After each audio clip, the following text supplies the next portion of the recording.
જય માતાજી, જય શ્રી રામ. મિત્રો, હું છું પ્રવીણ પરમાર ધક્કાનાથી અને આજ આપણો ફર્સ્ટ બ્લોગ છે અને હું આવ્યો છું અત્યારે પાલીતાણા શેત્રુંજી ડેમમાં. તો આ તમે મારી પાછળ જે જોઈ રહ્યા છો શેત્રુંજી ડેમનું પાણી છે. જો કેટલી મોટી વિશાળ નદી છે. હાલો આગળનું તમને દેખાડો થોડાક પથરા ને એવું બધું લોકેશનમાં. તમે આ એક્ઝેક્ટ જે આ જોઈ રહ્યા છો પાછળ આ પાલીતાણા કમળાઈમાં ડુંગર છે. આ બધી ધારો છે આગળ જેટલી છે ને બધી, અને આ બધું પાણી ને આ અહીંયા જે દેખાય તો નહીં આપણા ફોનમાં, આપણો ફોન નાનો. તો આ જે દેખાય એ ડેમની સીડી છે. બધી જે આગળ દેખાઈ રહી છે ને આપણે, આ બધી ડેમની સીડી છે. આ બધા પથરા છે, પથરાના બધા નાના નાના ટેકરા જેવું નદીમાં જ છે અત્યારે હાલ પથ્થર મોટા મોટા. ને હાલ અત્યારે અમે 3 થી 4 જણા ફરવા આવેલા છે. તમને બતાવું બધાને. આ ભાણીઓ છે, મોટા ભાઈ છે, ઓલા કાકા છે ને આ નાનો ભાઈ છે.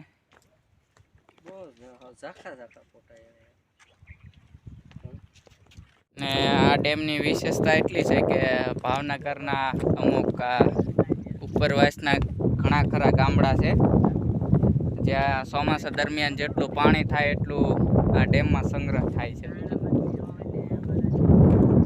ઘણો ખરો મોટો વિશાળ ડેમ નદી પણ અત્યારે ઘણી ખરી ખાલી છે. આગળ તમને દેખાડું જે ખાલી ભાગ છે હાલ અત્યારે તો પાણી જ છે બધું.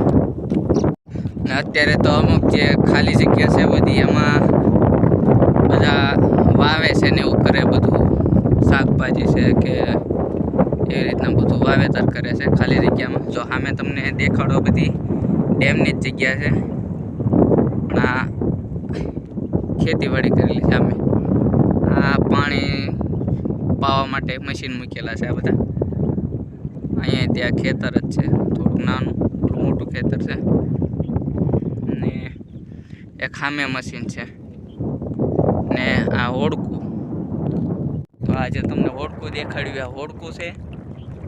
અત્યારે આપણે 1-2 ફોટા શૂટ કરશું, પછી ઇન્સ્ટાગ્રામમાં મૂકવા કેમ લાગે એમ. પાણી ભરાઈ ગયું, તમને દેખાડું હોડકામાં છે પાણી ભરાઈ ગયું છે. આ પાણીની અંદર જ્યાં છે આ બધા શંખ કહેવાય. આ તાર જીવતા હોય ને પાણીમાં છે, પાણીમાં છે જીવતા હોય, ઝીણી ઝીણી ડૂસ્યું ક્યાં પાણીમાં હાલ શંખ છે. બાકીમાં તો બીજા બધું આ બધું કાંઠે આવી ગયેલા છે. આ બધા આમાં કે શંખલા ખખડે.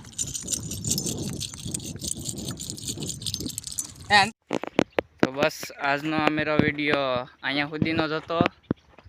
હવે મળીએ નવા વિડીયો નવા વ્લોગમાં. એ આપણે ક્યાંક બીજા લોકેશન પર જવું તો બનાવશું. અને બસ સપોર્ટ કરતા રહેજો. જય માતાજી, જય શ્રી રામ.